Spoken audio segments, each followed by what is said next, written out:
This podcast may contain explicit language. Shut up! Shut up, shut up! The Princess Diaries is next.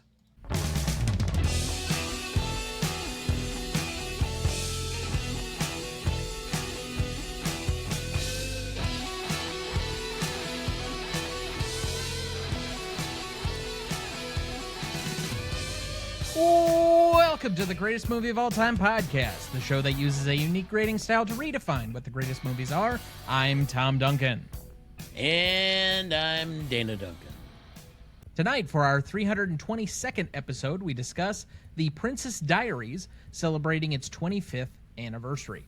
Directed by Gary Marshall, written by Gina Wendkos, music by John Debney, edited by Bruce Green, starring Julie Andrews as Clarisse Renaldi, Anne Hathaway as Mia Thermopolis, Hector Elizondo as Joe, Heather Matarazzo as Lily Moskowitz, Mandy Moore as Lana Thomas, Caroline Goodall as Helen Thermopolis, Robert Schwartzman as Michael Moskowitz, Eric Von Detten as Josh Bryant, Sean O'Brien as Patrick O'Connell, Sandra Oh as Geraldine Gupta, Kathleen Marshall as Charlotte Cutaway, Patrick Pfluger as Jeremiah Hart, and Mindy Burbano as Anita Harbula, Mia's gym teacher.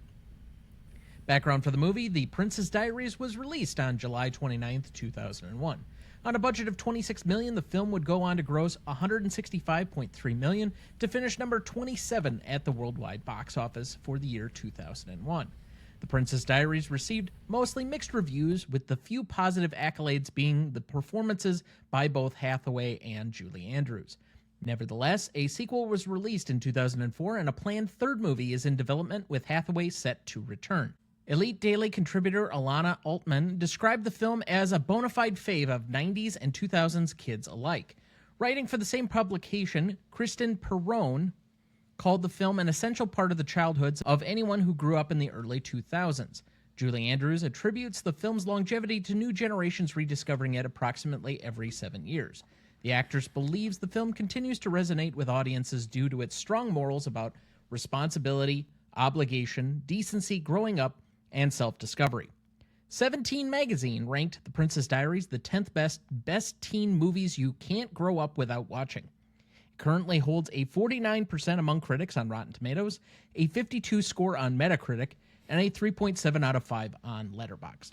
But of course, we can't do this alone, so we welcome in our returning celebrity guests for the evening. We have 80% of the Duncan clan here tonight.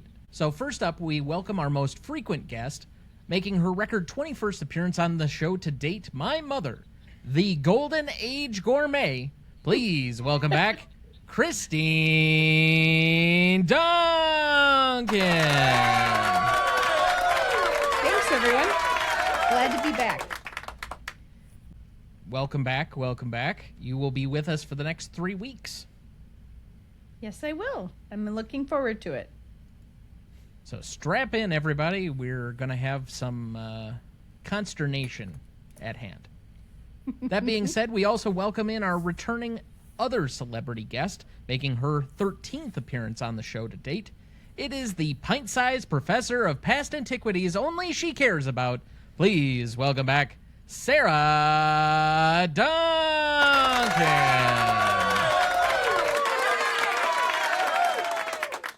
Thank you all. Glad to be back.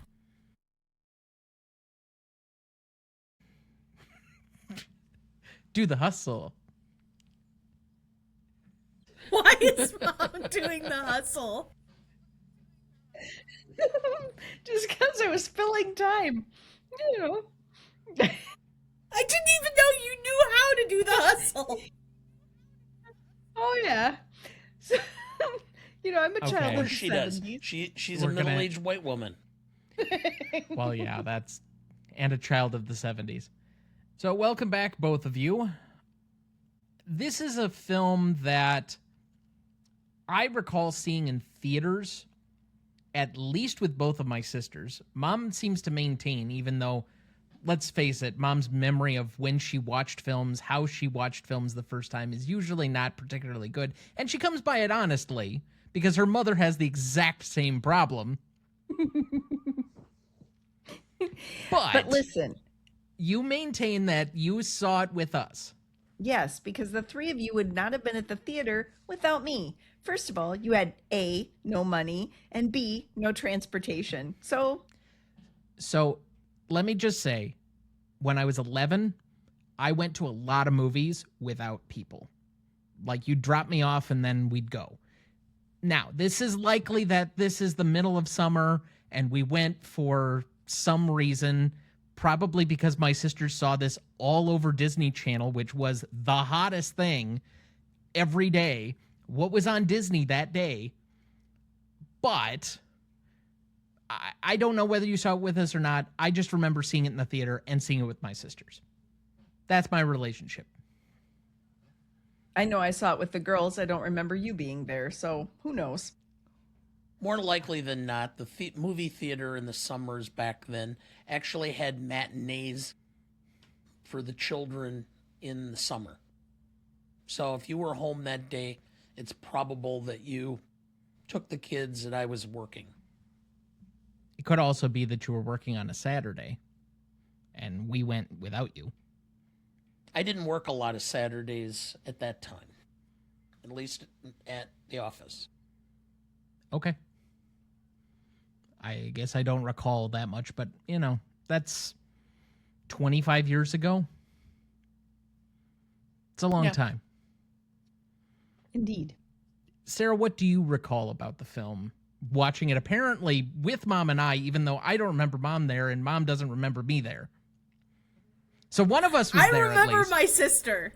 That's all about it. I was 5. So you can't even corroborate that either of us was there. No, I can't.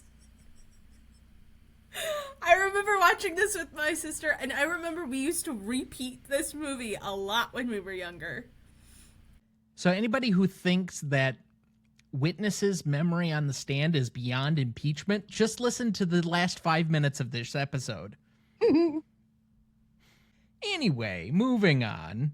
Dad, do you remember the first time you may or may not have seen this movie? In full? Yes, that's usually implied. I finished it last night. I see. Okay. I have never seen it in full. I'm pretty sure I've seen bits and pieces. More likely than not, it was one of those situations where the girls were watching it, and I came through the room and sat down for a bit and watched something with them. Because I remember bits and pieces, but I had never seen the whole thing through. So I would say now, turning our attention specifically to the themes of the movie, that this is the third in a 4-week stretch at least where we've been discussing coming-of-age movies for women. Spirited Away was last week. We did Legally Blonde the week before. We have Alice in Wonderland next week. All 4 of them seem to cover a very similar pattern, and they all seemingly oddly had anniversaries right next to each other, even though it's, you know, different decades and such. But why is this a big universal theme that we seemingly keep coming back to, keep mining, keep finding importance in? I'll turn to our female audience first, or our female guests. Okay. So I think for a long time that women's identities were tied to roles like daughter, wife, mother. And I think that film is exploring how women are more than that. And I think women want to be seen as more than that. And so these stories are navigating some of the social expectations, gender roles, unequal opportunities between men and women, and they are exploring what women can be. And I think that it also reflects some audience. You know, these young girls want to be something more, and this allows you to dream. And little girls have these dreams, and then they get shoved in a box with reality. And so it's also kind of nice to see somebody actually realize that dream. To build on that just a little bit, I think this is a genre that kind of explores the idea of it's okay to be yourself. And I think this movie in particular is it's really okay to be yourself, no matter how quirky or weird.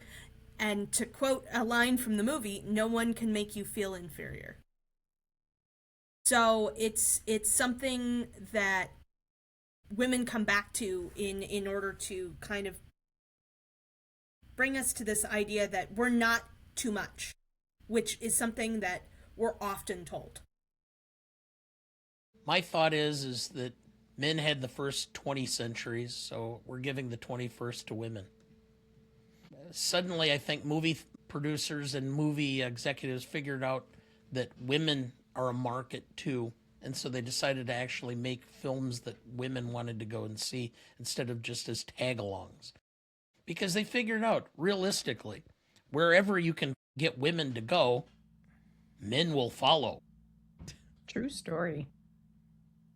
That might have been true in 2001, and ironically, 3 out of the 4 films that I mentioned that we're covering, so this is the third consecutive film from 2001, Legally Blonde, Spirited Away, and now this film.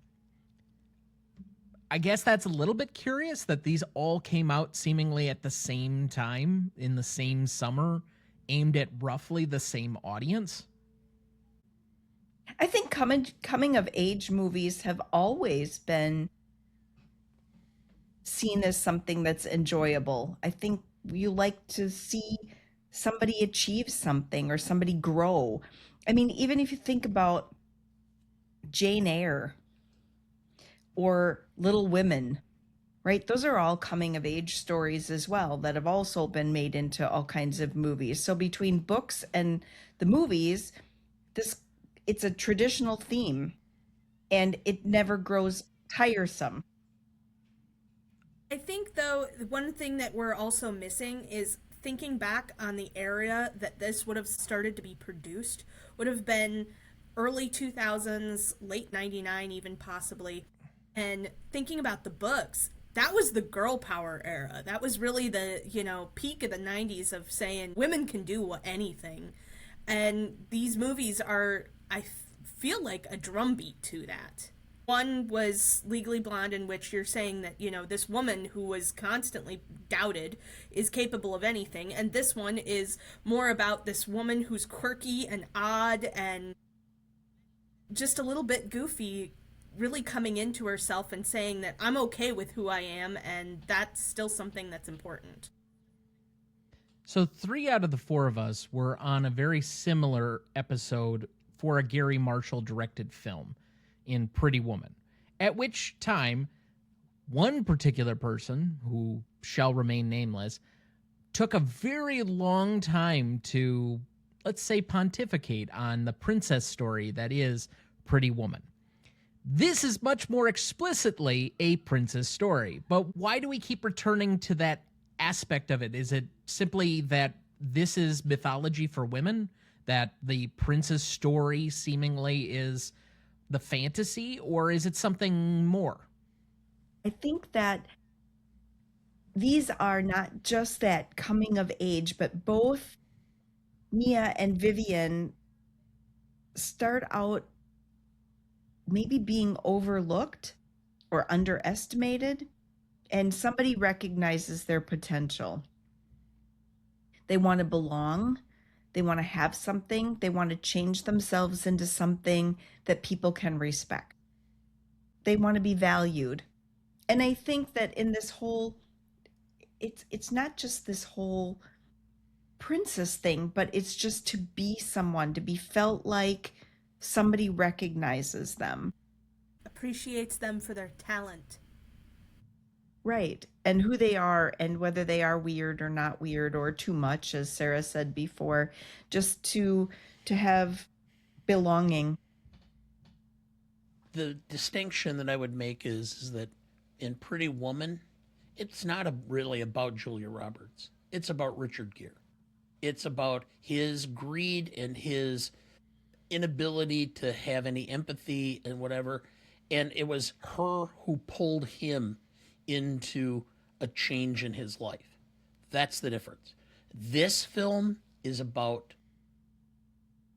the women in the film predominantly, and that's the distinction.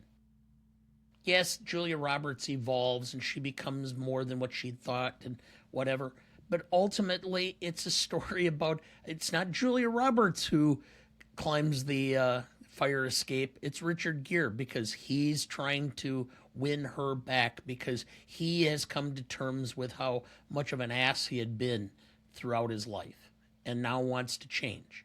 So that's the distinction. These films are all about the same thing, which is we're going to make them the center instead of being a peripheral character. You spent the first half of that response drawing a distinction, then said they're all about the same thing. Those two ideas don't work. No. The three films from this time frame. I see. Okay. That makes a lot more sense. I couldn't follow your train of thought there. Pretty Woman is a different type of film because of the background and nature of it and who's the central character. These all three of the films from 2001 have women as the central character, and actually the men look horrible most of the time or look buffoonish with good reason. And that's the distinction. In a true literary sense, yes, Richard Gere is the protagonist of Pretty Woman because he's the one that goes through the major catharsis of the film. Mia in this one is the primary character who changes or modifies. Yet, I would still draw a seemingly significant amount of overlap. There are similar actors from both films. There's a similar director. There's a similar tone. There seems to be a lot of scenes. There's the makeover scene. There's the formal dinner scene where something goes wrong. There's a lot of overlap between the two films. And I think that, to a degree, part of my reason of asking this is that Pretty Woman is discussing a lot of adult themes, but it was still a fairy tale that appealed to adult women. And this is taking a similar type of story with a lot of overlapping stuff that they knew would already work and gearing it more towards middle school girls, maybe early high school girls, that they could have this fantasy too, but not quite with all of the adult themes of prostitution and drugs and everything else that comes with Pretty Woman. Yeah, I agree with you. I think too that this story also, just like Sarah was saying, appeals to girls who seem to be a little bit awkward and help them to find their identity and make them be okay with who they are. You know, that you can be awkward and still be adored and still come out into adulthood as a real adult, you know, as not somebody who's always awkward or seen as awkward or remains unseen. Sarah and I were just talking because John and she had just watched Shall We Dance, and we were talking. Which version?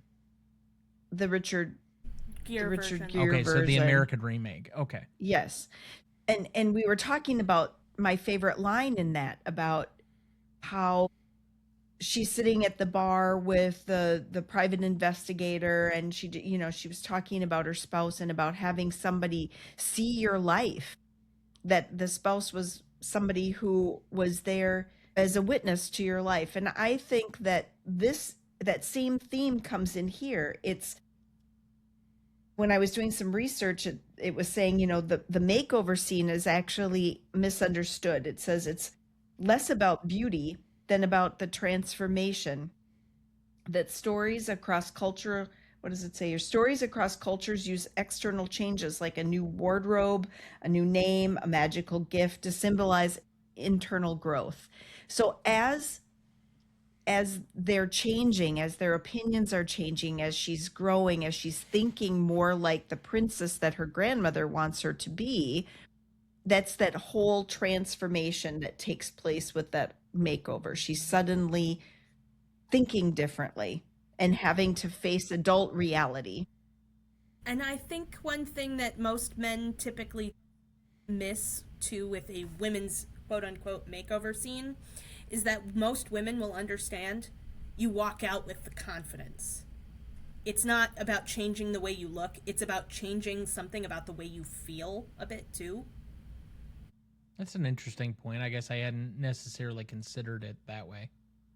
But yet and I don't know whether it's cultural or if it's genetic or whatever, but women have makeovers. Men do not have makeovers. Men are lucky if they change t-shirts. No. T-shirts, I'm not worried about nearly as much as the underwear and the socks. If the socks can stand up on their own. I lived in the dorms. I had a roommate. And the number of times I've seen guys walk around the room and pick up shirts and sniff them to decide whether or not they could put it on before a date. Ugh. Why do you think they invented Axe body spray? Well, and the thing about this is when I was doing the research and it was talking about the difference between women's stories and men's stories. And you're right, there is no makeover scene in a man's story. But they were saying that in a man's story, they're mastering a skill, they're gaining status, they're completing some sort of an accomplishment, a goal, winning a race or whatever it is. Well, so making an example of what you're discussing here, since it's of the moment due to the trailer just recently coming out, the training montage where Rocky ends up at the top of the Philadelphia Art Museum steps is the male version of the makeover scene? Yes. The makeover for men is they somehow or another go from being a poor drudge on society to becoming the wealthy person driving the cool sports car and whatever. Yeah. I'm sorry. That literally has never happened in any movie ever. It never goes that quickly.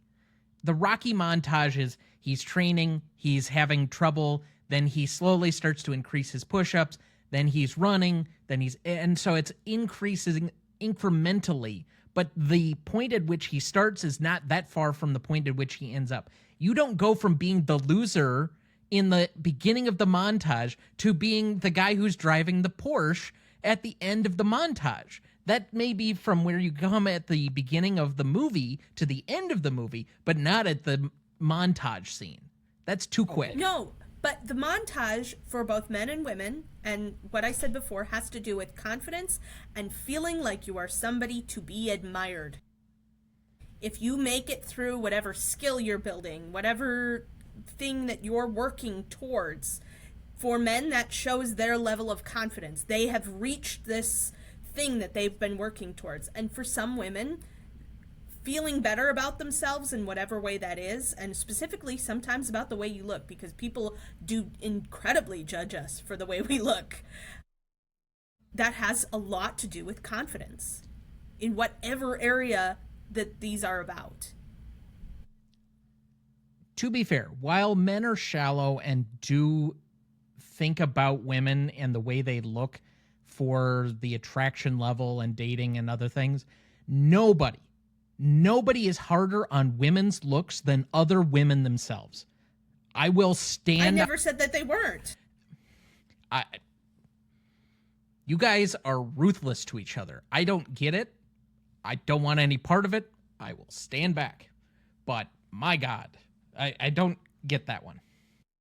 But Not I will all say, women. if in the makeover scene here, they had played Gonna Fly Now, I would have been much more interested. But Dad, do you have a plot summary ready for us? I do have a plot summary.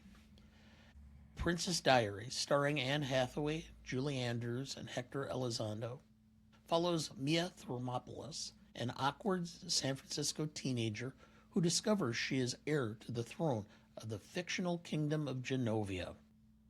Her formal grandmother, Queen Clarisse Renaldi, arrives to mold Mia into a proper princess, testing the girl's confidence and sense of identity.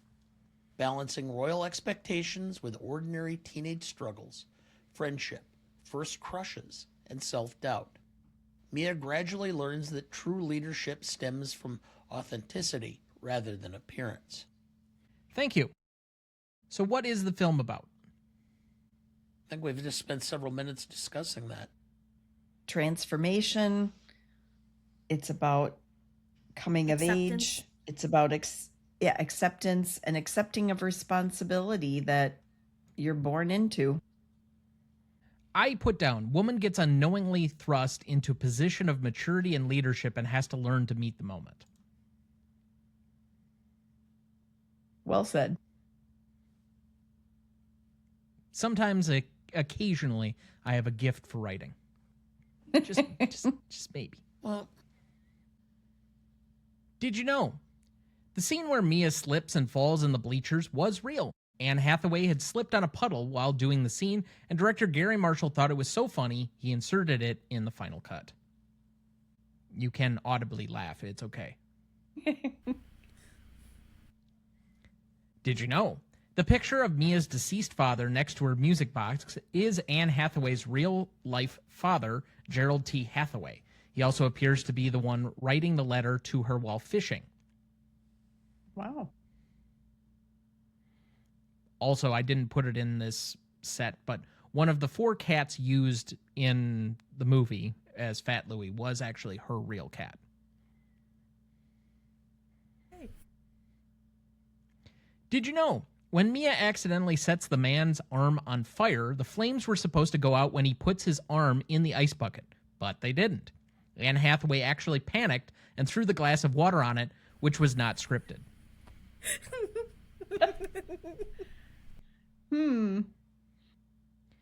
Did you know? Gary Marshall wrote the retainer scene after learning Anne Hathaway had worn a retainer when she was younger, but found it difficult to speak while wearing it. Hathaway brought in her old retainer for the scene. How many things does she bring in or borrow from her own real life to project onto this movie? Yeah, wow. Especially for her first big movie. Did you know? Anne Hathaway had to wear a thick clip-in hairpiece to give her hair a much bushier appearance. The hairpiece became known as the Beast by cast and crew. Her pre-makeover eyebrows took an hour to apply as each tiny hair was individually glued on. Oh my gosh.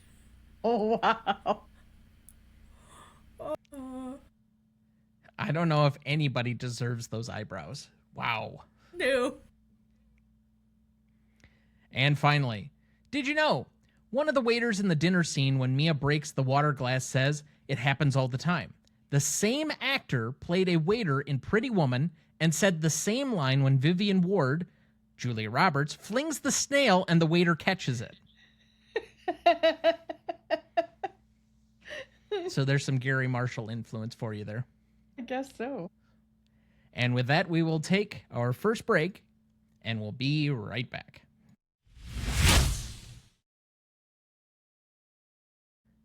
Before we jump back into the episode, next week for our 323rd episode, we discuss Alice in Wonderland from 1951, celebrating its 65th anniversary. Directed by Clyde Geronimi, Wilfred Jackson, and Hamilton Lusk. Written by 13 different credited writers. Music by Oliver Wallace, editing by Lloyd L. Richardson. You won't want to miss that one, so watch ahead of the show by searching the Real Good app to find where it's streaming for you. That's REELGOOD. All right, before we get too much further, let's turn to our guests. Let's start with Sarah. What are you working on, and where can people find you? I am currently working on a paper I'm hoping to publish with the Food Network, actually, on the history of soul food. So you're cooking shoes? No.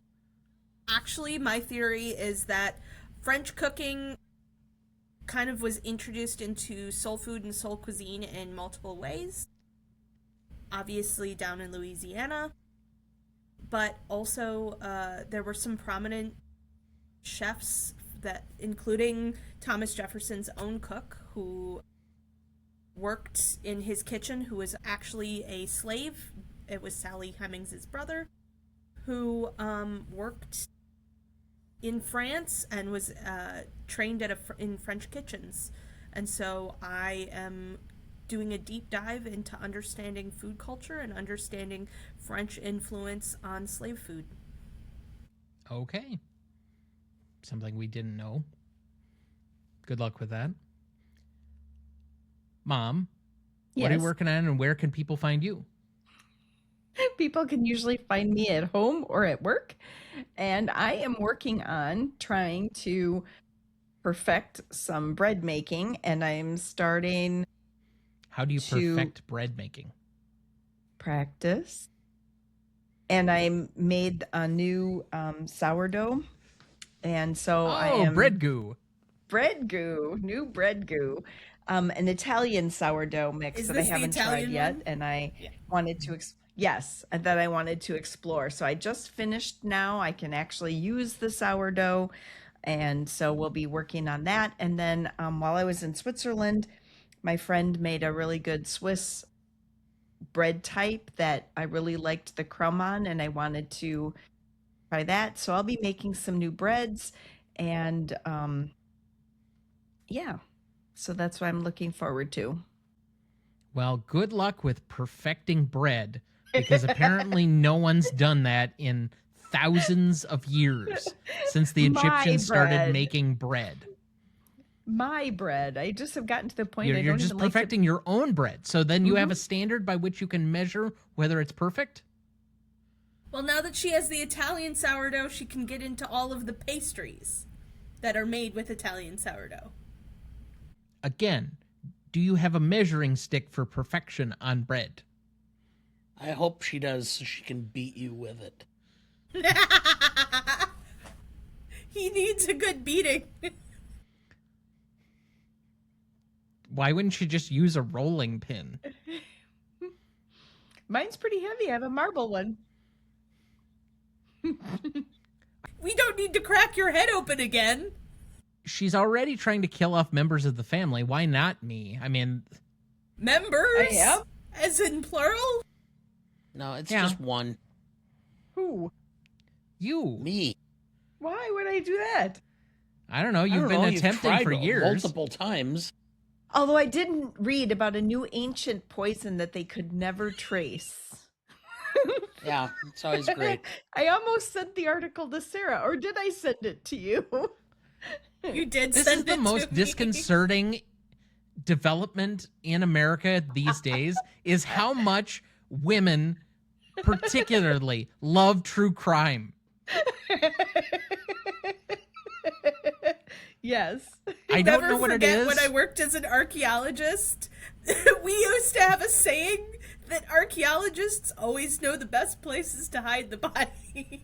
Yes. And anthropologists always know how to get rid of it. So between the two. Or the forensic scientist knows how to not make it show. But I am Moving not a on. This is forensic why you should be scientist. more afraid of us, Thomas. This is why you should be more afraid of us. I'm not at all afraid of either of you. I'm sorry. There is literally, you could chop me up this weekend. I still wouldn't be afraid of you. All right, let's go. As I've said many times, I feel like I've lived for the most part the best version of what I was going to achieve. And so if it's cut short, that's not really on me. I did with it what I could. Moving on. Oh, now we're moving on. I already tried to move us once and we just kept going, but That's okay. because no one listens to you. Apparently some people do. Otherwise we would be doing this for dead air. They listen for Dad. Well, that's probably true. People, Your friends do seem to like me better. yeah. You get to be the quirky old guy. It's like the old guy who toots and everybody just smiles because it's cute.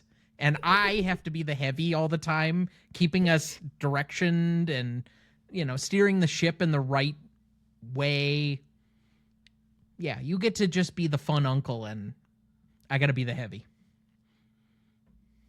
Keep telling yourself that. It's 100% true, but regardless, we will move on. Best performance is next, and that is where we left off. Dad, who did you have down? I know this is going to be controversial, but I have Gary Marshall.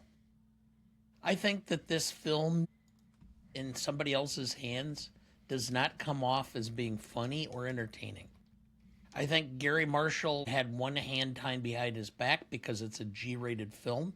You saw what he could do when he had more adult themes with Pretty Woman, but he couldn't do half the stuff. So what he ended up doing is reverting back to his days writing Happy Days and The Dick Van Dyke Show and Laverne and Shirley to come up with some things that made it entertaining. But by the same token, they tended to be a little schlocky, predictable, but it's a G film, and you can't have it both ways. I don't see where that's exactly controversial, since we nominate the director for this category literally every week. But it's because if you read all of the reviews, they loved Hathaway, they loved Andrews, they thought Marshall did a crappy job, and most of them said it was schlocky. That's the bad reviews. Well, it's a little campy. Yeah. There is a little bit of this where it ebbs and flows. Like, the beach scene is so awkward, and it feels then like the part after that is like from a different movie at times for me. But that's fine. The beach scene is supposed to be awkward. Having read both the books and seen the film, this movie is supposed to take place when she is 15. She does not look 15 in the movie, which is a little bit hard in your brain to kind of put forth. Were you normal and unawkward with the opposite gender when you were 15? Because I would like to try for you to tell me you were normal with them. And show your work. You completely missed the commentary. My point is not that the beach scene didn't work. It's all supposed to be awkward. That's the point, No. The beach scene is fine. That was not my comment.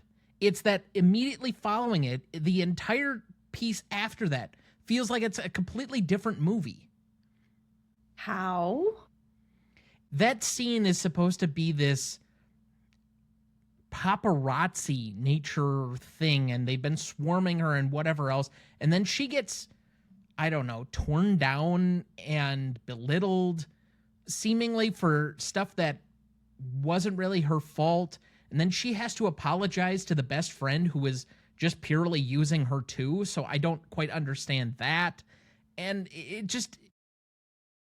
and the tone shifts after that scene where it's been kind of happy-go-lucky and she's living in this weird fantasy, and then everything seemingly crashes, and we just take this dour, like, seeming trough of a dip for me after that moment, and it never really catches the momentum up again through the rest of the film.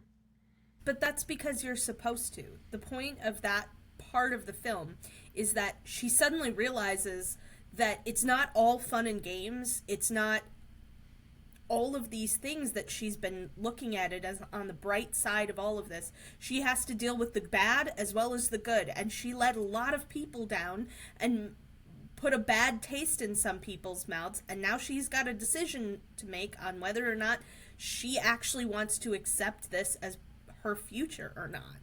And that's kind of the pivotal point. So it does do exactly what you're saying to, but it's supposed to. And the book reads like that too. Okay. It's kind of this letdown of crash of going, oh shit, this isn't, all fun and games. This is the rest of my life, and I could be putting up with this being harassed and goaded into situations forever. I let all these people down. It's a turning point. That's the Well, whole certainly. point, is that, yeah, is that it made her realize that she overbooked herself having 3 different things that she was supposed to do on Saturday night. And she didn't think about it because what she really wanted was this date. And she didn't think about the fact that she was going to really be letting all these other people down, or that they would even care. Then it's her trying to make up for that, trying to figure out how she was going to justify, or not justify, maybe that's the wrong word for it, but how she was going to make up to those people that she actually cared about, the letdown that they had, and then how is she going to deal with this responsibility? I think you guys are projecting stuff that is No. there in the movie, but was never explicitly made into the film. And a part of that, and 2, my biggest criticism, again, is the tone. It has this tonal shift that lands so awkwardly after that sequence where it feels like the movie just completely changes its feeling of exactly where we're going. And I don't know. It lands on a dour moment. Anyway, would one of you please provide your best performance? Anne Hathaway. I think it's hard to do a film like this without feeling, contrived and, I don't know, overly childish without her. Because I feel like adults can still watch this without it feeling like it's beating you over the head with the message that it's trying to get across. She's charming, she's fun, she's quirky, she kind of embodies the idea of this, and it has to do with her acting. Because it's very difficult to see her as this character, even in some of the other films she's done. She's just wonderful at this. And she brings so much life and joy to the film in so many little moments. I would tend to agree, but I have her as most charismatic, not best performance. Ultimately, the person to me that I gave best performance is the one who steals every single scene he's in, and that's Hector Elizondo as Joe. Every single friggin' scene, he is the best and the most confident and the most apparent in every single friggin' scene. He was awesome. Not to say anything against Julie Andrews or Anne Hathaway, because Anne Hathaway is my most charismatic, and I'll tip my hand a little bit here. I had Julie Andrews as my secondary, but he stole every moment with those two, and it's hard when we have 2 different Oscar winners on the screen and you're basically acting them off the screen. I also had Hector. I just think that he has that gentle way of putting people in their place in this movie, and of inserting his own opinions without being in your face, and a polite convincing to Julie Andrews. I just think, and I have him as my most charismatic too, just because of his whole personality. He just walks on and lights up the screen, and you know that something good is coming when he shows up. So I have him as the best performance. Now, the one person that we haven't really discussed in all of this that I thought somebody would have given best performance to, because frankly, just by her sheer appearance, you would think that that was possible. But Dame Julie Andrews here, giving a certain level of gravitas and grace to the film that kind of legitimized it. I don't know if anybody really goes to this movie unless she's the headliner, or at least it gets that kind of level of attention, because this was Anne Hathaway's first movie, and nobody's going because Hector Elizondo's on the poster. I have her as my best secondary performance. Me too. I just think she's another one who just comes in and she's so full of character and everybody has respect for her. And then Hector shows her such respect. I think there's a respect between the actors and you can see it play out as well as they're acting the part. You know, in the second one, don't they get married, Sarah? Yes. I think she marries him. Yeah. And so you can see that they're playing that up, No, the she does relationship not. between the two of them. I thought she did. You're talking about Joe and the Queen, right? Yes, Yes. Yes, they do. I don't know if they got okay. married, I but- thought you were talking about Anne. And I'm like, No. yes, they did get married. No, but my point was is that yeah, Julie Andrews just comes on and she just knows what she's doing and it's not like she's acting. This is like her everyday life and she just plays the part without thinking about it and he comes in and just lights things up. The chemistry between the two of them I found is charming. I think that she has to accomplish a lot of different emotional ranges. I know it's expected in Hathaway's character as the primary protagonist that she has to go through embarrassment and vulnerability and all the things you would associate with coming of age. But Julie Andrews has to exercise anger, comedy, humility, vulnerability. There's a whole range of things. Whereas Hector Elizondo does one thing really, really well. He is the disappointed dad throughout the entire movie, seemingly. He's the conscience of the film. Sure. Okay, that's a good way of putting it. But she also has to go through her own level of learning and adapting and remembering what it was to be a young girl with this thrust upon you. And so I think that's the inverted take is while she's not the primary protagonist, she does have to go through her own learning moments about how to bring this young woman along. Sarah, you also had Julie Andrews? I had Julie Andrews as my secondary, and I don't think that Anne Hathaway works as Mia without Julie Andrews as kind of the refined opposite. So it's the whole measured temperance, understated leadership quality, whereas Mia is really supposed to be showing a very raw individual. And I don't think the film works with Anne Hathaway as she is in the beginning of the film without Julie Andrews in opposition to that. So 3 of us had Julie Andrews as our secondary. Did you also have her as secondary, or did you go elsewhere? Yes, I did.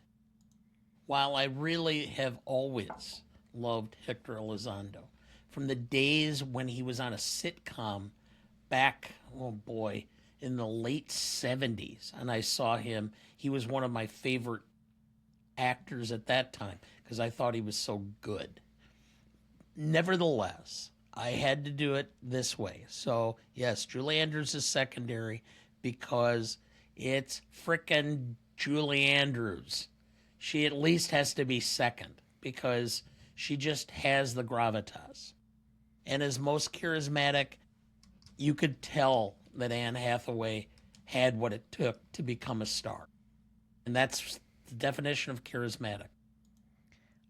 I think the number one thing that really translates well and why she's probably the most charismatic in the film for me, she has that movie star quality smile that, especially in somebody younger that's supposed to lead the film, you really need to have in some vehicle like this, where she's got to have that charmed smile. Not charming. When she is charmed by somebody and she responds with that just toothy grin, you have to feel that warmth, that heartfeltness that she's clearly feeling in that moment, and it's conveyed through that small gesture. Did anybody else have any other charismatic people here? No, I already mentioned that I had Hector Elizondo. I did it as well. I had Hector. And a big part of that is just he injects a little bit of life into moments where, you know, they're really deep, sentimental. He knows how to put people at ease. He knows how to put people on edge. It kind of whatever is needed in that very specific moment. And just he makes it hard to look away. Moving to best scene, I have 5 nominees here. I have the first day at the consulate. I have the first formal dinner. I have the beach party. I have standing up to Lana, and I have the press conference. Those seem to be probably the 5 biggest moments in the film, at least from what I could tell. But were there any other smaller scenes that anybody would like to nominate? The trolley accident. Yeah, I have Clarisse knighting the police officer and the transportation or the trolley driver to the Order of the Rose. I also have where Clarisse is giving Mia her jewelry box, her prized jewelry box with the jewelry inside it, and she drops the box and then she shoves it in her backpack and is shaking it to the horror of the queen. You have something else? I have a few more written down. I don't. Dana? No, I do not. Oh. I have Mia hitting the softball into Josh's nether regions at the softball game just to kind of, prove him up. I think one of the funniest things was when Clarisse was giving her princess lessons and they were walking through you could see them through the doorway, and she said, "We don't schlump like this," and she's bent over walking. Okay, so we have first day at the consulate, jewelry box, princess lessons, first formal dinner, Order of the Rose, beach party, standing up to Lana, last softball game, and press conference. Going once, going twice. Those are the nominees. Out of these, what is the best scene? First day at the consulate. You were commenting about the measuring stick for mom's bread. Well, this is the measuring stick for her, because you see how far she has to go in order to become the princess. Because she's just this bumbling child trying to figure out where everything goes and stuff. And it just shows you where she starts from and ultimately where she has to end up. That's an interesting point. I certainly hadn't thought about it in that way, but I think I agree with you. I don't know if it's my best scene. I still think the formal dinner, for whatever reason, sticks in the back of my mind. It's the part about this film and the pomp and the circumstance that I just don't get. I understand that there are certain expectations attached to royalty, but if you supposedly do whatever it is that you want and you have few guardrails, I know it's technically a governmental position and you're the head of state, but there are so many of these just weird rules about how to behave, what to do, what you're eating, who you have to talk to, how you have to do, etc., that make zero sense to me. Like, who came up with these rules and why do we still have them? They feel so 1700s. I think tradition. I remember the first time I had to go to a more upscale restaurant, and I was in college at the time, and I had no idea what to do with the silverware. And so I was completely embarrassed, so I went back to school, and I had interlibrary loan and got articles on dining etiquette. So I knew what to do. So I understand the point you're making, Tom. I think a lot of people are in those situations. There's actually a term in British English for like people that had misgivings or didn't understand why certain rules were of the way it was. It's called NOCD, not of our class, dear. Well, you want to know why lawyers use Latin words all the time in their conversations and their lingo? To make everybody else feel inferior. That's right. It's our jargon so that we can put on an air. Same thing. That's what this is all about. I'm just going to have everybody call me Esquire. To make everybody else feel inferior. And that's what they were doing. Other best scenes. I agree with Dana as far as the consulate scene. I think one of the funniest things is when she goes over and touches the statue and breaks off the finger. And then in a later scene during the ball, the couple is standing there and the finger is sticking sticking out of the statue's mouth, and they comment about the string cheese. So that's the most innocent interpretation of that moment. There are so many funny things. In the second movie, they recall that in the second movie, and they have a moment of, well, I hope they have string cheese.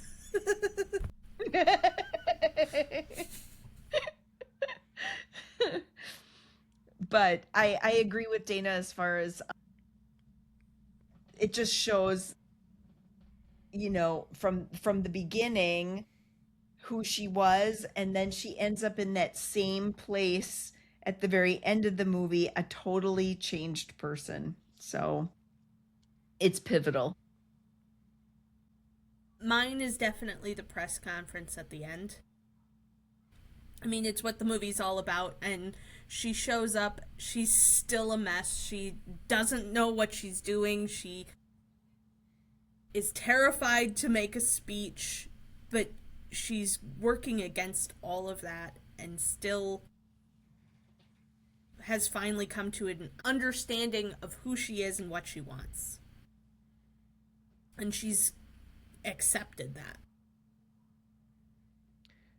Favorite scene of mine, I have standing up to Lana. Who doesn't like showing up the bully? True enough. That's not mine, however. Mine is when she's in the limo, the very first time that she and Joe are really alone, or not alone, and he says, well, you can call me Joe. And she calls him Joey. And he said, no, Joe. And that just kind of sets the tone for their relationship. And I just love that little scene. It's somehow heartwarming. I didn't realize putting on pantyhose was so dangerous.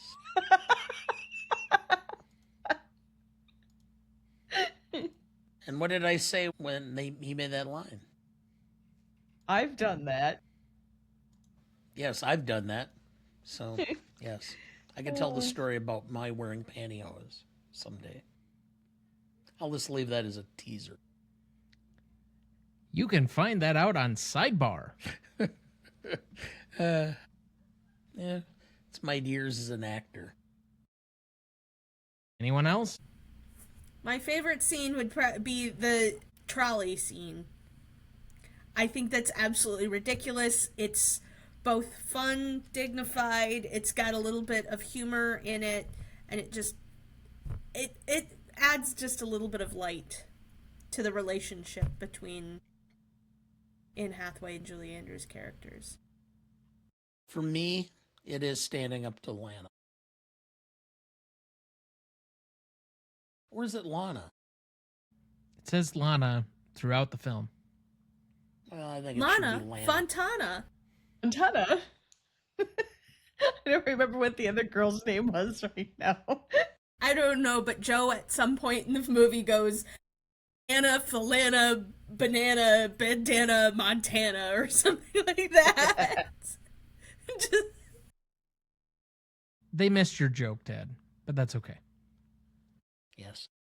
Most indelible moment of the film for me is them trying the sorbet at the formal dinner party. The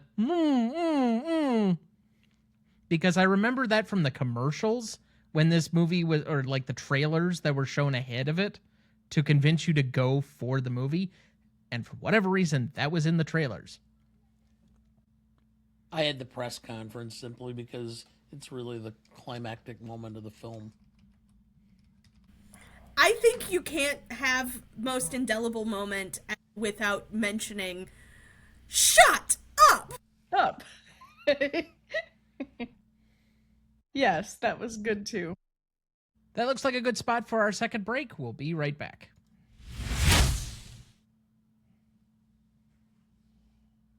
Before we jump back into the episode, and before we get to the Stanley Rubric in a minute, if you're ever curious about our Master Greatest Movies of All Time list that has every graded movie we've ever discussed on the show, there's a link in the episode description of every episode of this show, or you can go to RonnieDuncanStudios.com and find it as the top entry on the Greatest Movie of All Time podcast show page. That has the grades we've done so far for all 289 movies we've graded, and we continue to add more each week. Make sure to check that out as we go and follow along. Dad, do we have anyone to remember this week? Yes. Kaylee Hoddle, 18, American actress, Godzilla vs. Kong, Godzilla vs. Kong, The New Empire. Brenda Fricker, 81, Irish actress, My Left Foot, Home Alone 2, Lost in New York, A Time to Kill, Oscar winner in 1990. For the aforementioned My Left Foot. Yes.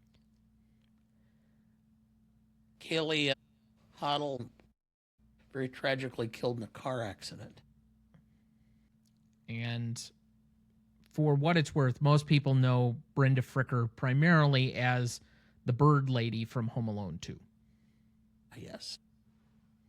And so we remember these here fondly for their contributions with a moment of silence in their honor.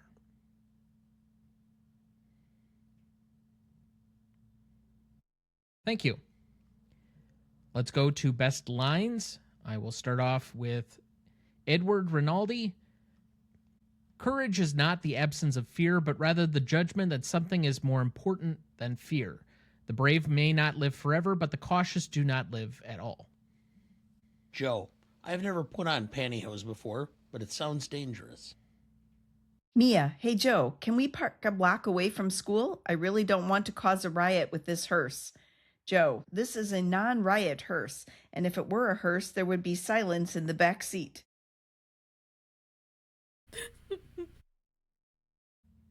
Joe, nobody can make you feel inferior without your consent. Mia, I can't be a princess. I'm still waiting for normal body parts to arrive. Gym teacher Harbala, will the Feng Shui Club please stop rearranging the tables on the lawn? That one made me actually openly laugh. See, Joe, this is between a waltz and a tango. Mia, it's a wango? You skipped Mom, but okay. that's okay. She's couldn't hear. Paulo removes Mia's glasses. Do you wear contact lenses? Oh, I have them, but I don't really like to wear them that much. Paulo, he breaks her glasses in half. Now you do. Mia, shocked. You broke my glasses. Paulo, you broke my brush. Paulo, I love your eyebrows. We'll call them Frida and Kahlo. If Brooke Shields marries Groucho Marx, their child would have your eyebrows. Yeah. Great job by Larry Miller. I'm out. Helen Thermopolis, this is getting us nowhere. Talk to me. Mia, I can't talk to you right now. I'm late for a meeting with my guidance counselor. And Queen Clarisse Renaldi, I'm late for a meeting with Spain and Portugal. Lily, just stop it, okay? Just because your hair sucks, get off mine. Mia, and this is my last one. You know, most kids hope for a car for their 16th birthday, not a country. Yeah. Do you have another one, Chris? I did. She's looking. I did. I had a bunch of them here, but Lily, the student body may be morally bankrupt, but that doesn't mean they're blind. Mia, okay, I look like an asparagus. Helen, but a very, very cute asparagus. Helen, where are you going? Mia, I'm going to straighten up the royal bedchamber. Mia, I don't want to rule my own country. I just want to pass 10th grade. So, I'm out. I do have one more. Someone sat on me again. That takes us to the Stanley Rubric. Legacy is up first. This is a measure of the legacy approximately 5 years after the film came out to today. So roughly 2006 to today. What is the legacy of this film as shared between two equal yet separate groups, the industry and the audience? 5 and 5 points apiece for a total of 10. Dad, would you like to go first or second? I'll go second. Given that this is the debut and I would basically say the starting point for Anne Hathaway's career, which obviously she's an Academy Award winner. She's having a fairly big summer right now with The Odyssey and the sequel to The Devil Wears Prada. I don't think it can be understated to a degree that she is made because of this movie, or at least we have her career as a result of this franchise, which is why she's at least willing or was entertaining the possibility, although we're still in pre-production of the third film. It's in pre-production because she's pregnant. I see. I think I did see part of that during the Odyssey promotionals and whatnot. So she's referring to it as her buzzer beater baby. Okay. I saw that too. I'm going to leave that there and not touch it at all. That being said, you could also say that there was a career resurgence for Julie Andrews, who, at least as far as popular culture, hadn't been as visible through the 90s as she was even in like the 70s and 80s. And so there's this new generation of people that came around to appreciate her again. I think at some point, a lot of young women eventually see The Sound of Music, but as it relates to her involvement in modern cinema, Hollywood, etc., it kind of jumps off from this point, and everything that follows for her seemingly is because of enough people saw these movies and her association with them, and so they thought of her in a new category. I don't think she would be doing the voiceover for Bridgerton had it not been that she was Queen Renaldi in these films. That being said, I can't say that anybody else got a significant bump as far as the industry, got no awards attention. It was critically panned, more or less. And I do reserve some of that criticism more for the impact and significance category, but I'll at least mention it or start it out here. So I have a 3.5 on the industry, even though we have a potentially planned third movie 20-some years later expected to come out. But on the audience side of things, and forgive me, I did not see how many hands exactly went up because the video cut out before we asked that question in the staff meeting. But based on the audio response, I have to assume probably 70 to 80% of the people in our office had seen this movie. Is that accurate? About 65, 70%, yeah. There were a lot of hands. If Mike Schaefer has seen this movie... He had a daughter. Well, still. I mean, the people that haven't seen a ton of movies knew instantly that this was something that they had seen. I will say this is a 4.5 because I didn't realize how fondly people still loved this franchise, seemingly, despite its lack of critical acclaim. So I'm going to go with an 8 here. Industry. Well, part of the reason why Julie Andrews did not do a lot in the 90s was because she lost her husband, Blake Edwards. And she admittedly talks about this being a funk. This kind of was the first time she agreed to do a film in a while because of that. And it kind of snapped her out of it. So I'm going to give it for the industry a 4. For the public, yes, but it has to be a very limited set. It has to be, and so I'm not going to quite go to your 4.5. I'm going to go to a 4 because it either has to be a young girl or it has to be the parent of a young girl who really got into this film, because there were a lot of people who were not aware of the film. To quantify or qualify your qualifier, I also want to say a young girl or a parent of a young girl that was growing up at this exact time. Correct. My grandfather was the father of a young girl, but mom was not growing up during this period, and thus he probably has no attachment to the Princess Diaries. Correct. So I'm at an 8 overall. I have a hard time as far as industry goes putting it as low as a 4.5 for me, in part because if you talk to people about Julie Andrews at all, just as a general litmus to the people who aren't movie buffs that I speak to about film sometimes,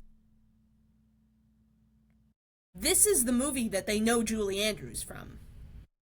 Just think of all of the things that she's done in her life, and the two things that everyone knows her from are this movie and Bridgerton. And they don't even realize that she is the voice of Bridgerton unless you actually say, oh yeah, that's Julie Andrews. They recognize the voice, they don't recognize the face, because you don't see her face. They don't know Mary Poppins? She wasn't in Mary. Well, yeah, she was too. What did you? Duh. Okay, all right. We're gonna let that pitch go by. Thank you. I'm sorry. The thing people know her most for is The Sound of Music, and then No, maybe not we can my have a generation. conversation. Yeah, I was going to say That's just the thing. I literally sat in an office today discussing this movie with my coworkers, and my coworkers are, as much as you can call it, the average American at this point. Like, half of them That's don't a have moving degrees, target. the other half do. Some people, we just have a really general audience, and we have people who don't know who this is. People who've never even heard of The Sound of Music are in this group. And that's what I'm having a hard time telling you, is you don't seem to understand that, because we've seen Singing in the Rain. That's not really the point. You started this off though by talking about how it was somehow applied to the industry, and really all you've talked about is the general if she's audience. known for that. But that's not industry. The industry has to do with industry trends and how her career expanded, or how. So if you want to talk about the sequel, that would apply to that particular point. I'm trying to guide you here. Stop trying to resist. I'm telling you all the points you're making are fine, but they're more about the audience than they are about the industry. Okay. So what was your audience score? Yeah. Even just talking about then Anne Hathaway's overall career, this is what launched her, and she became a star because of the girls who knew her. As we grew up, her career grew because we knew her, loved her, and wanted to see her in things. So if she was the name on the film, we were going. She was revered amongst girls my age. What What's is your your score? numbers here, Sarah? Until that stupid witches film, anyway. So I'm giving it a 4.5 for industry, and I will say a 4.5 for audience as well. Because I just know a ton of people who, this is still advertised on Disney Plus, depending on what you're watching. This is something that is still shared and loved by women of my generation, and as so many of us are starting to become mothers, it is one that is actually still occasionally hitting charts on most watched. And your overall score is 9. So for Legacy, the industry, I have a 4. It was the biggest coming of age movie of that generation. It had a sequel, so it was well loved enough that there was that they thought that they could make money on a second one, and I think all the same people who saw the first one saw the second one. I think those two things in combination, because almost everybody has seen those. I can't say that everybody has seen the one you guys did last week. I happened to watch part of that. It was kind of weird. But I had a 4 for that, and then 4 for the audience score, because it is well loved, and people who saw it aren't opposed to seeing it again if it happens to be somewhere that they are, or if they have a daughter now who's going through that same awkward age, would be willing to show it to somebody. So I have an 8. So that's an 8.25 average between the four of us. Now, let's move to impact and significance. This is a measure of the impact and significance in the initial 5 years of the film's release, so 2001 to 2006. What is the impact and significance among the same two groups that we measured a second ago, the industry and the audience, 5 and 5 points apiece for a total of 10. Since I led off the last category, Dad, would you like to start here? Yes. I'm going to start with the public because I think that is a 4 because it really drew well. And the minute it was released on video or on streaming, well, I guess we didn't have streaming back then. But the minute it was released on video, it became even a bigger hit. So I'm at a 4 for the public. The one that I'm struggling with determining is the industry. I want to say, I mean, it was so deadpanned by so many of the critics. And the impact, you know, I guess, and I'm trying to remember how long after this was Brokeback Mountain. Because I don't think 4 Anne years? No. Long? Yeah, 4 years. Yeah, okay. So then I'm going to have to go with the 4. Because Anne Hathaway sought that part out to get away from the child or the juvenile background that she came from. And I think that the success of these films gave her the gravitas to get that part. So I'm going to have to go with the 4. So I'm at an 8. I am going to go with a 6.5. I am at a 3 for the industry. I don't think I can go any higher. I think that's actually being somewhat generous in this particular case. It was critically deadpanned. Yes, Anne Hathaway's career takes off as a result of that, which is the only reason I'm giving it up here. But if we're consistent across all the movies that we grade, you have to give the lack of awards attention, the critical deadpanning, all into account here, and everything screams that this movie was not appreciated by the industry, with the exception that they responded to a slightly higher audience score with it, with the sequel. With the exception of that, which is why I'm going to give it just above the median point and go with a 3, I don't think that there's a great case otherwise for this movie if we're judging it in the same way that we do every other film that we do every week. As far as an audience, though, this is the 27th finishing film of that particular year. I think we're over-equating it because of the anecdotal nature of the people that we know that appreciate and have seen this film. Yes, there are a lot of people that we know of that have seen and appreciated the film. That doesn't mean it was one of the biggest cultural movies of the moment in that particular year. We said a couple of weeks ago that Legally Blonde had a cultural impact, but that it was bigger after the fact than it was necessarily in the moment. Even though that seemed to be a culturally popular movie, that finished, I think, 38th in 2001. I think we're conflating two very different things, whereas in 2001, the Lord of the Rings movies being at or near the top of the box office is a different type of cultural seepage than the movie that finishes 27th and 30-something, which, don't get me wrong, they have their cultural moments, but it's within a much narrower group of people. And as Dad mentioned in the last category, it's a subsection of people that had to have the right context. They were parents of children growing up in this era, most likely women, or they were young girls growing up in this exact era. And so outside of those groups where, yes, we do have a cadre or a subsection of the population that would be in that category in our office, I just can't go quite above that. So I'm at a 3.5 for the audience, and I have a 6.5 here. I guess that leaves me. So as far as the impact and significance, I also have a 3. Albeit it launched Anne Hathaway's career, which we've kind of talked about ad nauseum, but it did, and she later got, Devil Wears Prada and all these other films.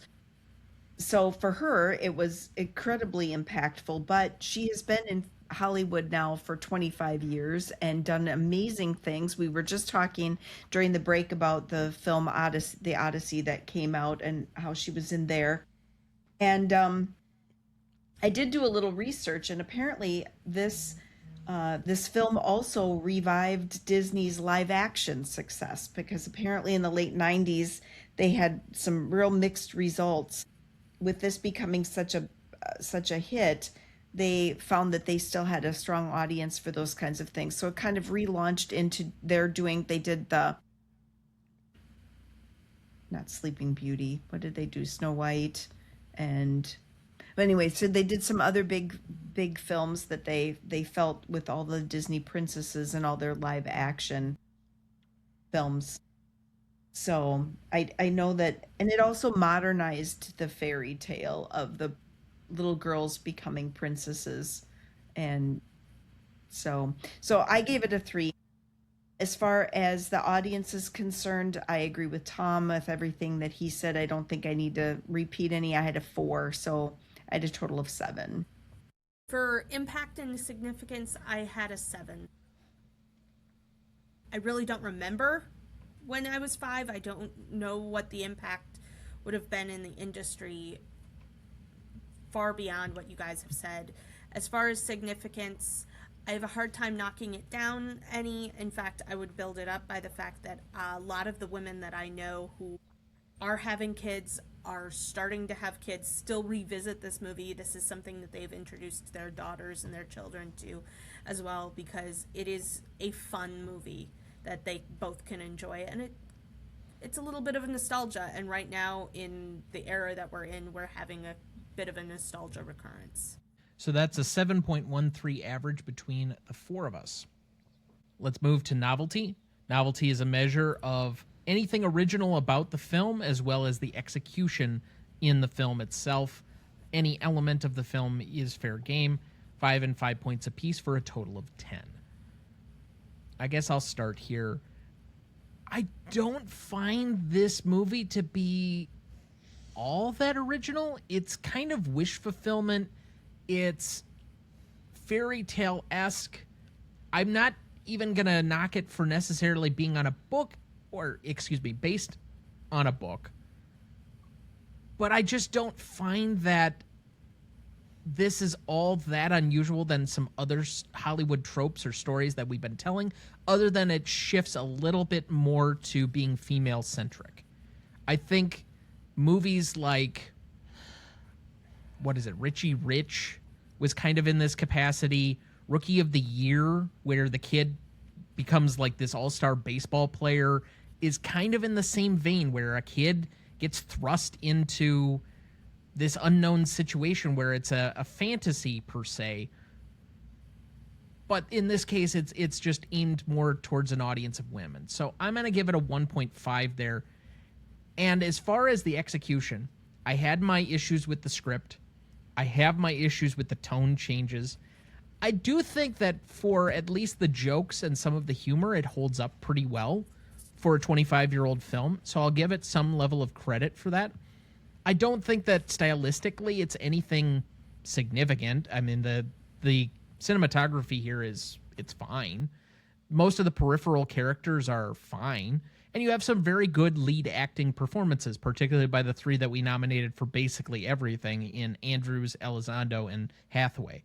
So with that all being said, I'm going to give a 3 on the execution. I have a 4.5. Originality, I'm at a 2.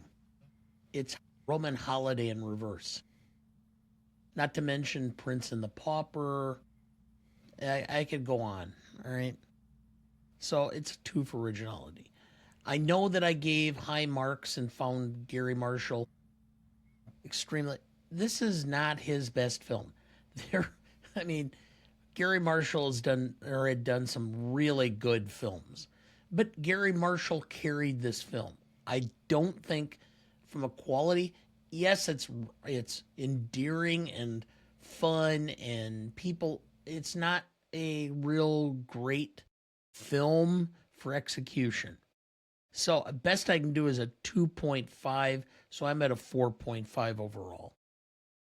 I did not split my score, but I have a 3.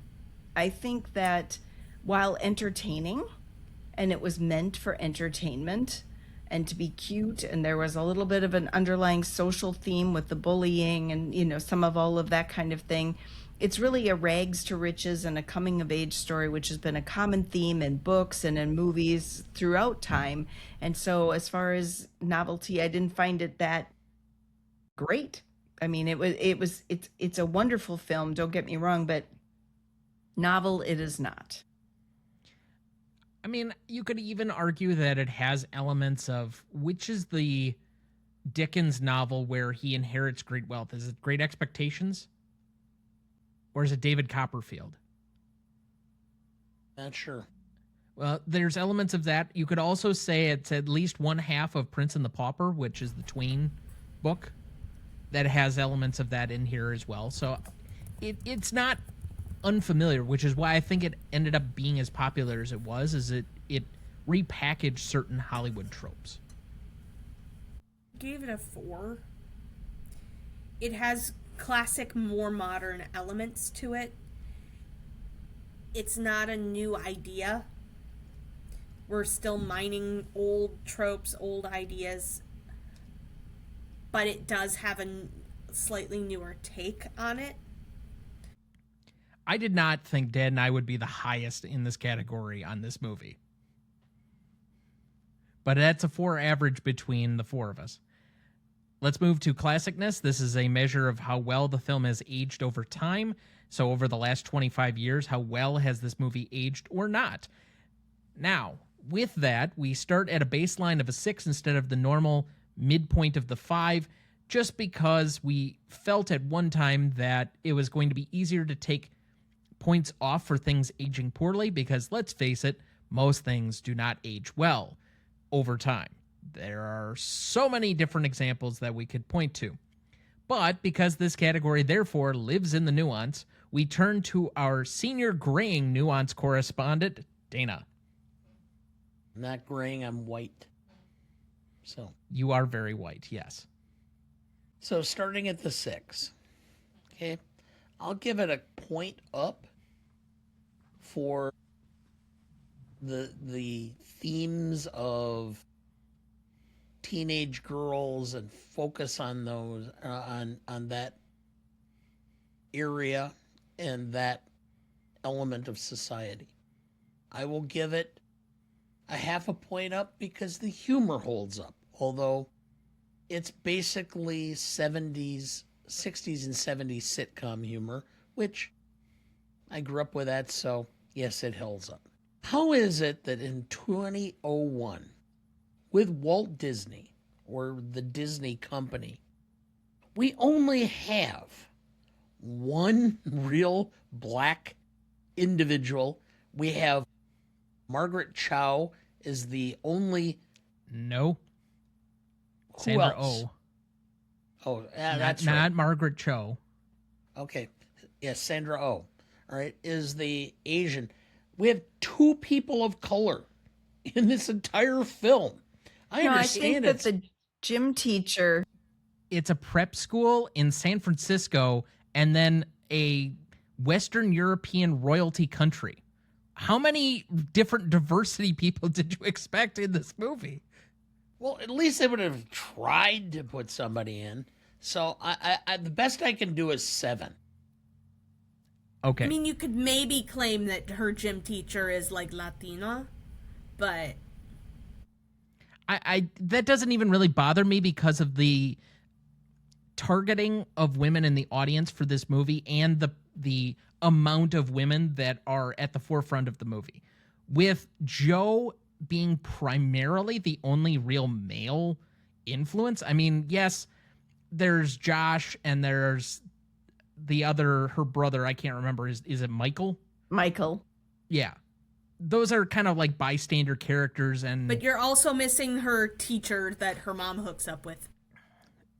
Oh, yeah. Who's barely in it. So unless you want to, therefore, we're going to also put in the prime minister who does the sorbet with her. I just don't see like there's a ton of male influence in the film either.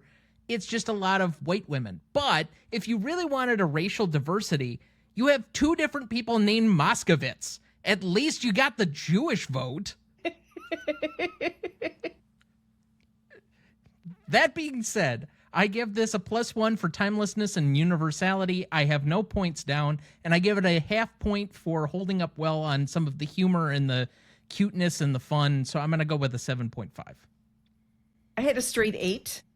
I think it's classic in the fact that there really isn't any theme that they have in this movie that has gone out of vogue. We still have coming of age. We still have girls that are feeling awkward. We still have bullying going on in schools and cliques. And these are just all normal, everyday situations that are brought back again and again. And it's just a classic film that I think even another 25 years from now could still be shown to a similar group of middle school girls, and they would still find it relevant. I'm sorry to hear that. The one exception I will take is a young man in high school starting his own band. That does not happen. Now they're mixing their own disc tracks and... Okay. I'm not going to wait a minute. Wasn't there some group about frogs? Yes. I was going to start my own band in the 90s called the Radioactive Nuclear Frogs. That's right. Except somebody had to be able to play a musical instrument. Either way, we have 3 scores on the board. Sarah, you're still up. I actually also had an 8. This is a film that is incredibly classic. There's nothing really that, as Mom said, has gone out of fashion. In fact, I think a lot of times some of these topics have become more necessary to discuss now than they were at the time. And I think this is aged really, really well. Well, the only pushback I would have is you were 5 years old. How many of these issues did you know whether or not they were being discussed at the time? That's my only comment there. She had an older sister. Again, this is a movie that I watched so many times. So many times over that a very short few years. And I do remember having friends and always feeling like an outsider and feeling like it is a very awkward time for girls trying to figure out who they're going to be accepted by and trying to figure out where they belong. It's totally really understandable. normal. Totally understandable, Sarah. My only issue is you said that they were now more discussed than they were at the time, and you have nothing to compare it to because you were 5 years old and you were just starting kindergarten, and I just don't know what your frame of reference is there. If you're going to take Mom's point, Allison was 8, and this was her stand-up comedy era when she used to talk about the boy and the girl going into the garage.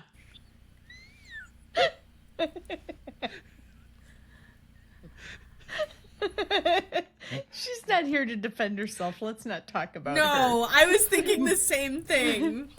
Moving on. Okay, so that's a 7.63 average between the 4 of us. God, I hate these weird decimals.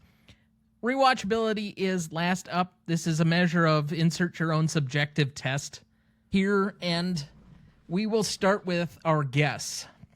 A 5. This movie is definitely rewatchable. Would I watch it every week? Would I watch it once a year? I don't know, but I definitely, have rewatched it a couple of times in my lifetime.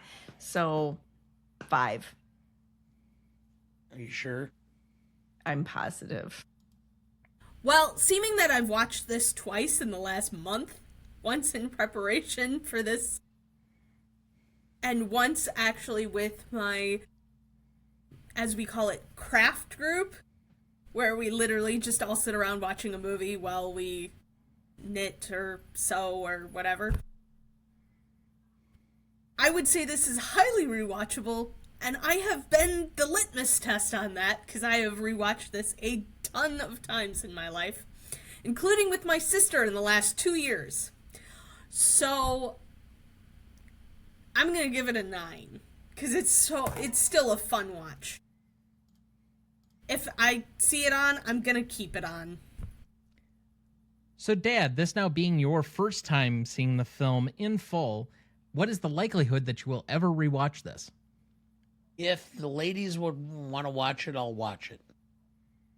If for anything else, just because I love Hector Elizondo. For no other reason. He is so cool. Anyway, so it's either a 4.5 or a 5 for me. I'm going to give it the half point up and go with a 5 simply for Hector. By the way, he's 89.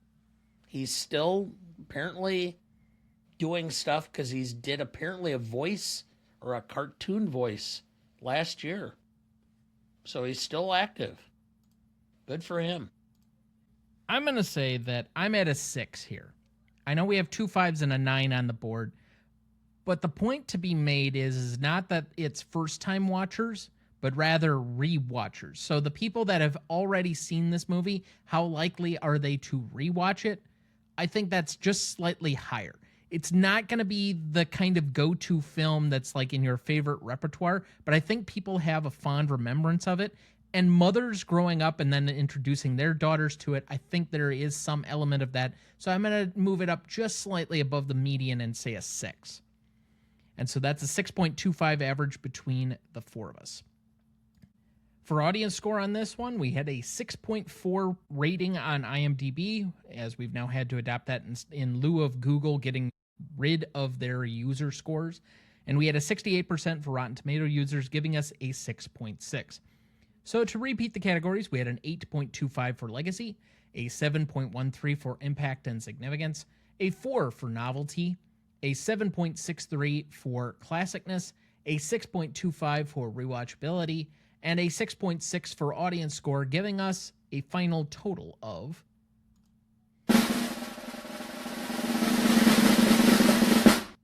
39.86, and currently placing it 1/100th of a point above the natural at number 244, which is another kind of rags to riches fantasy wish fulfillment movie. But that being said, you can write us at greatestalltimemoviepodcast@gmail.com. You can find us on any of our socials at gmotepodcast, or you can write the website ronnieduncanstudios.com/gmotepodcast for any commentary that you have on this, or how I edited this show, or anything else that's gone on tonight. Maybe some of the inside baseball family jokes, like how did that joke that Allison started with the boy and the girl in the garage finish? I'll be happy to answer that one. It is more lame than you think it is.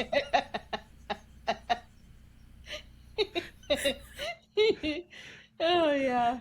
But let's turn to remaining questions. I have a couple here. Why the hell is this movie in San Francisco?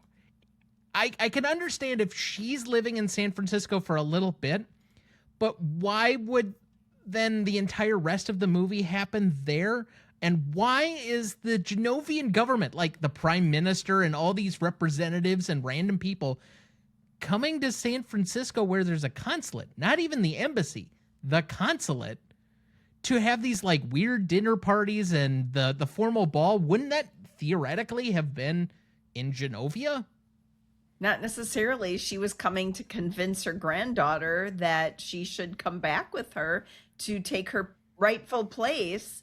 And so she was going to be introducing her to all of these people and using that to possibly persuade. On top of which, during their Independence Day, the Queen was in San Francisco to help her granddaughter celebrate her 16th birthday, help her get, acclimated and train her. And so they came to where the Queen was because they were celebrating in their Independence Day with the Queen. So I don't think it's that far-fetched.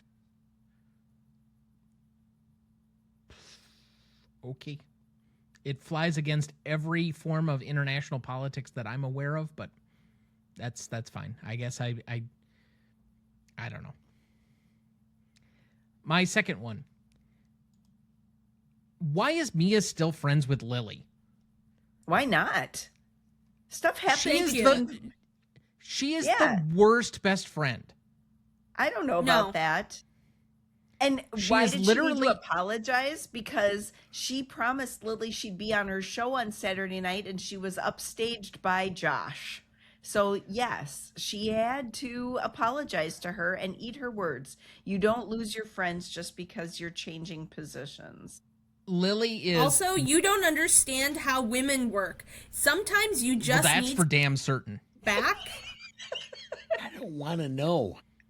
I really don't. Sometimes you just need someone at your back who fully understands you, knows your history. But that's the thing. She isn't and supports you no matter what. And she wasn't supportive. That's my point. Again. That's the thing, is sometimes you keep the people that know you best. And they adapt eventually. So you keep bad friends because they're your oldest? I don't know. She actually goes to Genovia in the second movie and is supportive. It's not that she's not. She doesn't understand. We're only dealing with this movie specifically. When she does her makeover, she's critical of her. When she has this whole fame thing, she thinks she's selling out, even though she's going through this huge monumental change. Then, the minute that the whole thing is revealed, she's using her for her own designs. This is like the definition of a truly bad friend. Like, she at no point is supportive. Jealous. She was jealous. Yes, she does. Yes, and that's not an excuse. And you're never jealous of a friend of yours who has something? Tom, don't even try. She apologizes and says she needs an attitude adjustment. She's not kidding in that, and that's something I don't think you fully understand the scope of. She realizes that she hasn't been a good friend, and she's trying to apologize for that. Yeah, Mia apologizes. Lily apologizes to Mia too. When men understand women, they have to die. That's God's ultimate It's not that they have to die. Die is the quickest way to remove them from the earth. Well, that's what a sudden revelation is a heart attack. Guys die. The only way they survive that is if the heart attack knocks what their revelation was out of their head. Then they can survive. Otherwise, they have to die because it is a mystery that has been established by God from the very beginning. Because all of us all sit around looking at each other going, do you have any idea? No, I don't have any idea. Do you have any clue? No, I don't. All I know is they have all the power and we have no idea what's going on. No more true than in the Garden of Eden and immediately, hey, Adam, this doesn't taste right. You should try this. Okay, so I do have another remaining question that it never occurred to me until I watched the movie again this time, and I don't know what was different about it this time, but the grandmother gives her this special locket, and the locket is the key for this book that her dad was leaving her. First of all, how did the dad get a book that the locket fit in, number one? And number two, did the dad predict his own death? Because he wrote the letter for his daughter before he died, and then she's supposed to have it for her 16th birthday. Was he preparing a year in advance for her 16th birthday and knew he was going to die, so he wrote this letter? It just seems kind of weird that he comes back in this book and the locket with the key, and why would he have, I don't know. I don't know. This is the Duncan family. Maybe he was a psychic. There is, from what I have heard, there is actually a cut scene in which, yes, he does predict his own death because it is a, like, terminal illness. Ah, okay. I have one. In the books, he's alive. Yes. They cut him out in the movie so they could give more lines to Julie Andrews. I have one question. Willie Brown, the mayor of San Francisco, is in this film with a line, which means he got residuals. Did anybody investigate whether or not there's a quid pro quo that he got to be in the film in order to fast track a bunch of permits to film in San Francisco? Only you would think Of course that. you'd ask that. Did anyone investigate Willie Brown for grift? Yes, that was common. That's why he didn't win governor. Okay. Wow. Anyway, any other remaining questions? I had one, but I forgot it because of the whole thing with Willie Brown's grift. Okay. All right. Hearing none, since neither of our guests has a lot to promote of their own materials other than what they've talked about prior, I'll just remind everyone quickly of the next episodes they will be on. Mom will be back next week for Alice in Wonderland with our other most frequent guest, Kieran B., as they finally meet, and only one shall come out victorious. Oh, geez, it'll be him. Cage He's match. more verbose. And Sarah will be back with some Blue Steel in September. But she's not an Ambi Turner, so just be careful. Moving on. Final thoughts for the week. 3 of us out of the 4 here have seen The Odyssey and saw it together in IMAX. Yes, and one of us has their degree in classics. Yes, but I haven't seen it. Who's had the time? I spent last weekend trying to dig out my sister's garden. Instead of digging up bones. I've done that too. So thoughts? I personally think it's one of the most perfect films I've ever seen.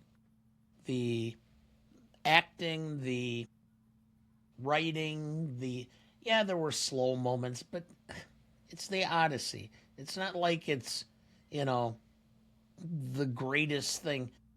It is an epic. I rank it with Gone with the Wind, Lawrence of Arabia, Ben-Hur. Ultimately it will come down that I still prefer Oppenheimer, but Chris Nolan will be remembered for this as one of the great epic films of all time. I think that this is mid-tier Nolan. It doesn't resonate emotionally in the same way that certain other films do in his oeuvre, and I think this will be passed over as something in the vein of Dunkirk, which I personally put up much higher than the average person, but that writes it into the middle tier of what he's doing. It is a fantastically well-made movie. It is a fantastically well-acted movie. There's really nothing technically wrong with any of it. It's just whether the story connects with you at all. And I think until about the last hour, I was really struggling to find that endpoint. To be fair, it took me a while and basically the third viewing of Oppenheimer before I really found what I was looking for in that film. But there are films that I think I connect with much more readily or easily. The Dark Knight, Inception, those are 2 of my favorite all-time films. Those have certain resonance with me that I immediately got and fostered. I think for some people, Interstellar is very much like that. For some people, it's Memento. And I just don't know how many people are going to necessarily take that away from this film. Did you ever read the book? We discussed this over the weekend. No, I have never seen her done anything with the Odyssey before seeing the movie over the weekend. I know nothing. I went in completely clean. I think ultimately this is going to increase over time because I think this film, more than anything else, is a film about pacifism and the failure or the just sheer folly of war and the outcome of war. And I think at a time when we're looking at technology and how you can put up for a couple $1,000 a drone that can destroy what, takes billions of dollars to create, we've kind of reached to that point where our technology has exceeded our ability to create war. Mom, any quick thoughts? About the movie? I think you're right. I think I'm going to have to probably watch it again in order to gain the feeling. I think there was a lot going on in the film.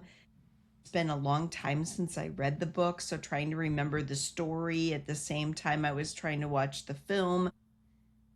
I'm not sure how accurate it is with the story because it's been a long time since I read it. But I agree that I thought the acting was superb. I thought the cinematography, the way it was filmed, was believable, even though it's a mythological thing. And I thought that they did a really good job with the costumes as well as the makeup for the Cyclops and trying to put all that together. It was terrific. So I think it's definitely worth a watch. You need to humanize the Cyclops. He has a name. Bill It's Irwin. Polyphemus. No, one comment I will make. Okay. Back in the 50s, even to the 60s, Lawrence of Arabia, they had an actual break in the film. So you didn't have to sit there and hold your bladder for 3 hours. Yeah, it was a long time. I had to get up and so yeah, make sure you don't have anything to drink for hours beforehand. Why would you not put in a break in the film so that people can go and use the bathroom, get something to drink or eat, whatever? Fun fact, Southern Europe does actually force those in. They just cut at a really bad moment sometimes, and they will force in a break. And it's not for bathroom breaks. It's so that people can go and smoke.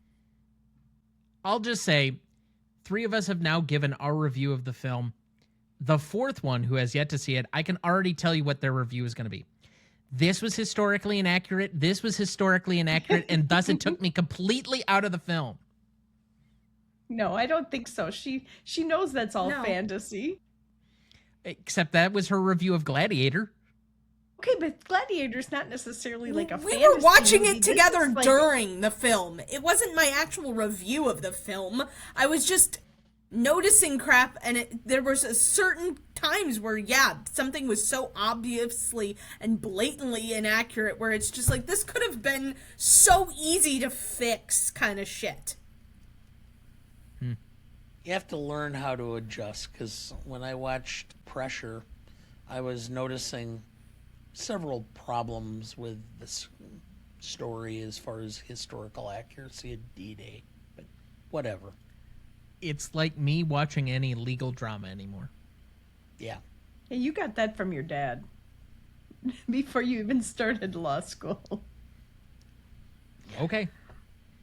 Regardless, that looks like a good place to stop for this week. Thank you for listening.